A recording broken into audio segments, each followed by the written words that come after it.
Mark Hale at the New York Post. I know they wound up with 62 points, but with 10 minutes to go, they only had 31. I was curious how you would evaluate how you guys played defensively this afternoon. Oh, I think we played excellent. I think we let our guard down a little bit late, and we didn't make many adjustments at that point. We didn't switch our defenses, which we would have if we felt that it would have warranted it at that point. But I was also trying to make sure that I was conscious now of getting people out of the game, and we tried to do some of that at the end of the first half. So I would think for the first 30, 32 minutes, whatever it was, we were really, really at a high level. We had a ton of deflections. We weren't giving them easy baskets. There's a couple here and there, but we were challenging. Our guys were talking about the pick and roll coverages, really, really locked into personnel. I can't stress enough how proud I am of the way that they did that, because they do that all year long. And it's, you don't want them to catch a break now. You know, you want them to understand, hey, that this really works, and you've got to be.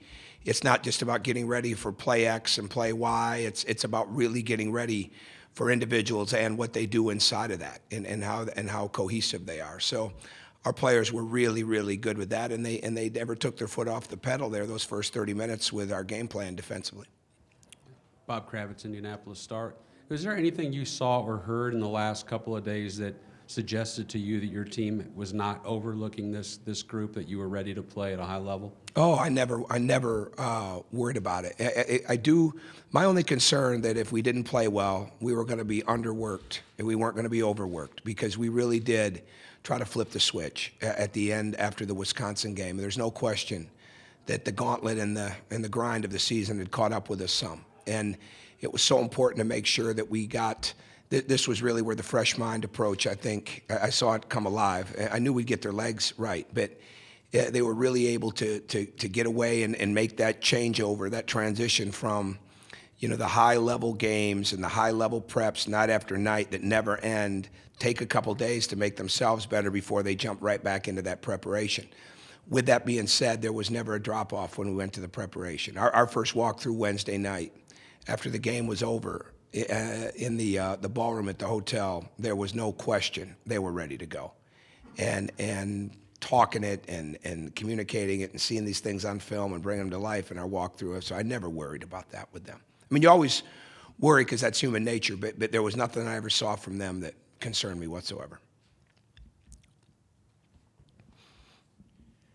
Coach, Yogi has been shown maturity beyond his years all season, but just to come out as hot as he did, but never get out of the offensive flow. What does that say about him? He's just a very mature young man that's got an extremely short memory. He just plays, and he moves on. He moves right on from it. I didn't even realize this. He had 6 assists, 1 turnover inside of that time, and we got him some good rest too. So the 8 rebounds was big because we need more guard rebounds, and when he rebounds the ball, we're much better, because that break starts so fast. And the same thing with Jordan Hulls.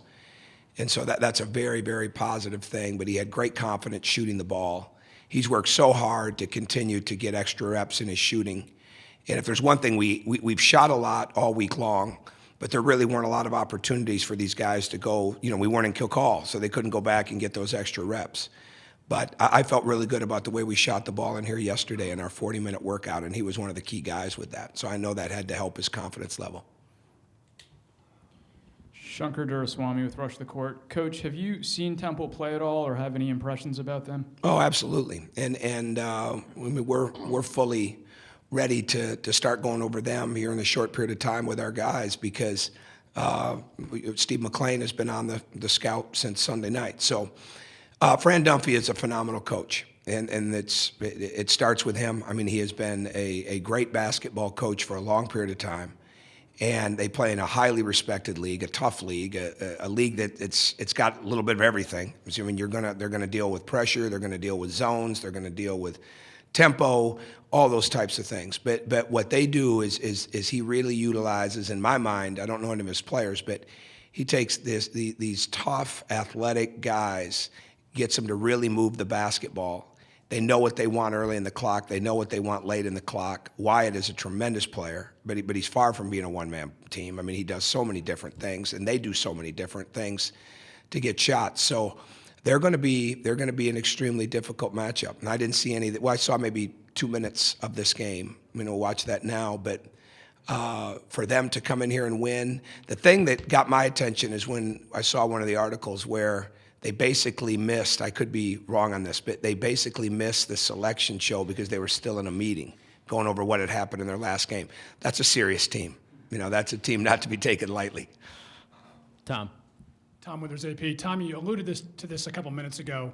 Were you worried at one point that the Big Ten was going to batter you guys to the point that you weren't going to be ready for the tournament? Oh, that goes through your head. Yeah, I'd be lying to say that it didn't. I mean, you don't want to ever put that in your players' minds.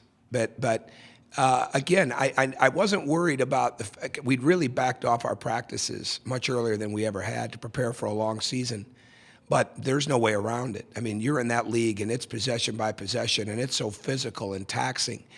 And again, the people that know us saw it. The people that don't know us, our guys prepare every game. And we've had a couple of tough games, but our guys prepare every game the same way. And I haven't always had teams, they know, they know when they're playing this team or that team, but they never, ever differentiate in their preparation.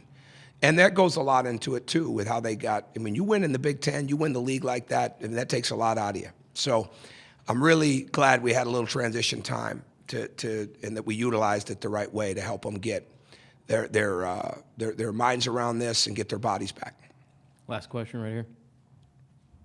Tom, can you talk about the role that Kenny played in getting your team prepared for this game? Kenny, you never, for me, and I was fortunate when I got a start that no one ever pigeonholed me into a position. And when you coach, you coach. You recruit, you administrate, you teach, you scout, you do it all. And that's exactly what Kenny Johnson has come here and done. He's gotten a lot of notoriety for the recruiting that he's done in a short period of time, and deservedly so. But he is a basketball coach. And when he leaves us, it won't be for anything in front of his title other than head coach. I mean, he's going to be that good. And we've got two other head coaches in there, and he comes in and he's got a great personality.